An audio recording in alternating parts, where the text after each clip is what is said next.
par le biais de son Conseil de sécurité, a pris d'importantes résolutions supplémentaires au nombre de 8, je ne vais pas les lister, pour renforcer le dispositif au niveau mondial.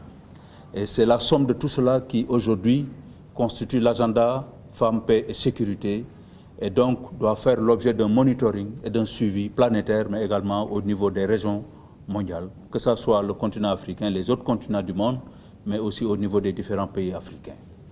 Et dans notre continent qui nous concerne plus singulièrement, c'est le lieu de tirer chapeau, comme l'a dit tantôt Madame le ministre de la Femme, de la Famille, du Genre et de la Protection des Enfants, Madame Ndeye Saly Diop Dieng, à l'endroit de notre compatriote qui est une fierté aujourd'hui, Madame Binta Diop, envoyée spéciale auprès du président de la Commission de l'Union africaine, en charge de la paix, la sécurité et les femmes.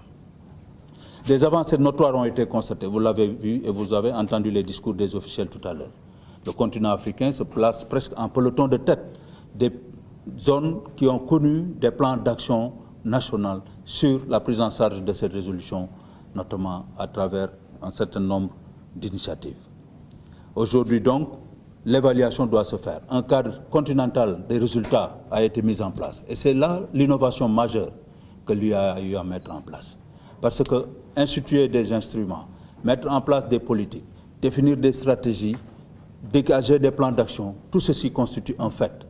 Mais monitorer cela et déterminer les points forts et les points faibles, savoir où est-ce qu'on en est, les avancées, là où il faut pousser du doigt pour améliorer en tout cas les conditions des femmes, des filles, notamment dans les pays où il y a des conflits, dans les zones où la sécurité pose problème, en vue d'intégrer les dimensions genre et les dimensions sexo-spécifiques, cela revêt une importance capitale.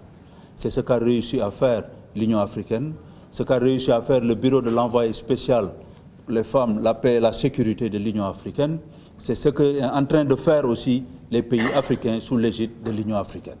Donc ce point de presse que nous organisons aujourd'hui nous donne l'occasion à nos vaillants journalistes de reporter l'événement, de le colporter à l'échelle mondiale, à l'échelle du continent, mais également à l'échelle nationale, pour montrer les avancées qui ont été notées.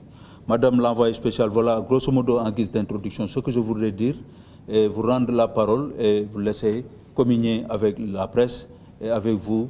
Nous avons l'honneur d'avoir autour de la table la directrice régionale de ONU Femmes et nous avons également l'honneur d'avoir autour de la table la directrice du centre genre de la CEDEAO. Madame l'envoyée spéciale, je vous remercie.